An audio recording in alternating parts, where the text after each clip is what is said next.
नमस्कार, मैं मीनू एमएस दिव्य दिशा में आपका स्वागत करती हूँ अपने एक प्यारे से वीडियो के साथ में अपने यूट्यूब चैनल पे।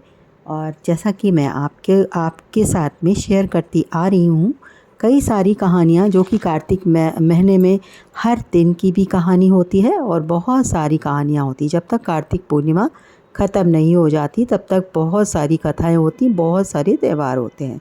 तो एक दिन हर दिन अपना स्पेशल दिन होता है। तो मैंने आपको धनतेरस तक की कहानी सुना दी। और जो है छोटी दीपावली के बाद में आती है बड़ी दीपावली। तो छोटी दीपावली वाले दिन यम के लिए हम दीपदान करते हैं बाहर निकल के नाली के पास में, और अपने पितरों के निमित्त नाली के पास में चौमुखा दीप जलाते हैं। इस तरह से हम लोग कई अपने अपने रीत रिवाज जैसे अपने घर में प्रथा है उस तरह से हम सारी पूजा पाठ करते हैं।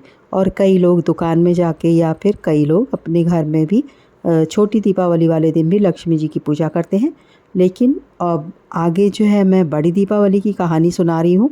अगर आप जो है पहली बार मेरा वीडियो देख रहे हैं तो चैनल को सब्सक्राइब करके बेल आइकन को दबाइए, जिससे नोटिफिकेशन आपके पास आ जाएगा जो भी मैं वीडियो अपलोड करूँगी। और उसके बाद में अगर आपको वीडियो पसंद आए तो आप एक छोटा सा बटन दबा देना लाइक का, और कमेंट में ज़रूर लिखना मेरी कथा कैसी आपको लगी। तो दीपावली की कई कथाएं लेके आई हूँ, लेकिन आज मैं सुनाऊंगी आपको एक कथा, जय माँ लक्ष्मी।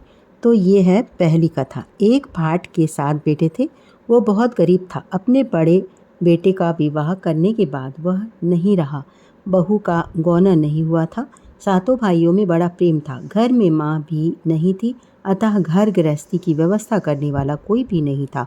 सातों भाई जैसे तैसे काम चलाते, खाना बनाते तो कभी दाल में नमक डालना भूल जाते, कभी सातों डाल आते। सब चुपचाप खा लेते, ना कोई चटक कहता, ना अलोता यानी कि इसमें दाल में नमक नहीं पड़ा है। दिवाली करीब आ गई तो छोटे भाइयों ने सलाह की कि चलो भाभी का गौना कर लाए। भाभी आ गई। वह बड़ी बुद्धिमती और सुलक्षणी थी। उसने आते ही देखा कि घर बहुत गंदा और टूटा फूटा है।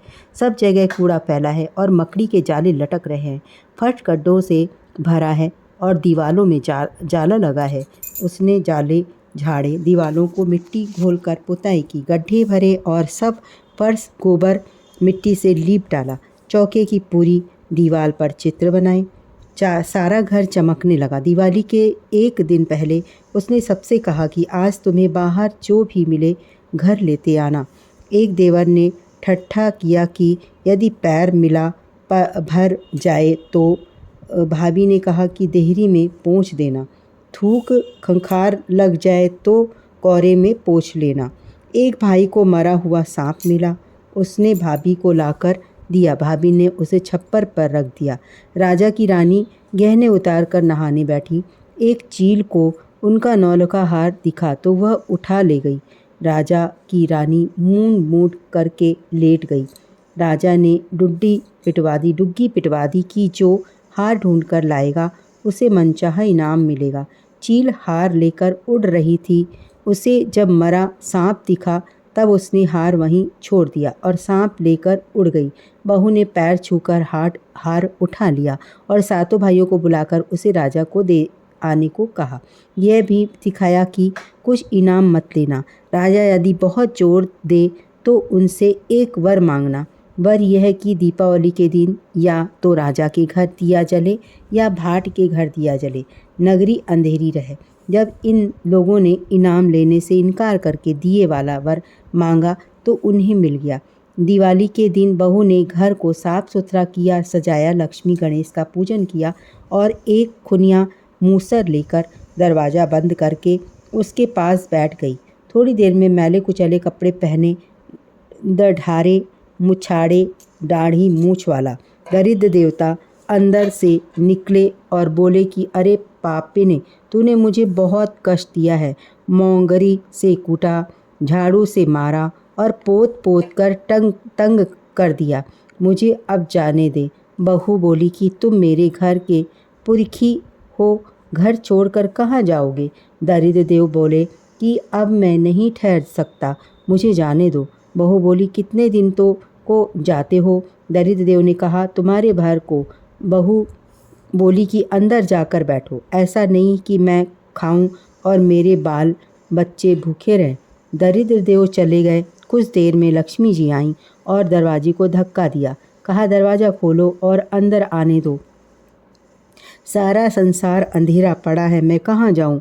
बहू ने पूछा, कितने दिन को आओगी? लक्ष्मी माता बोली, तुम्हारे भर को। बहू बोली, क्या मैं खाऊंगी और मेरे बच्चे भूखे मरेंगे? लौट जाओ। फिर दरिद्र देव आए और भाट परिवार और उनके बच्चों तक न आने का वचन दिया।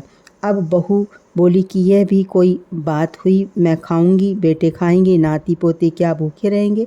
जाओ भीतर, लौट जाओ। लक्ष्मी को भी वैसे ही लौटा दिया। अब फिर दरिद्र देव छटपटाते हुए बाहर आए और वचन दिया कि अब मैं तुम्हारी 7 पुश्तों तक कष्ट नहीं दूंगा। तो बहू ने उन्हें निकाल दिया और वैसे ही जब लक्ष्मी जी ने 7 पुश्तों तक वास करने का वचन दिया तब उन्हें पैर छूकर भीतर बैठाया और सुख से रहने लगी। तो ये कितनी बढ़िया कथा थी कि हमको झाड़ बुहार करके यानी अपने घर का साफ़ सफाई करके कोना कोना साफ करके अपनी माँ लक्ष्मी जी को बुलाना चाहिए, दरिद्र को भगाना चाहिए।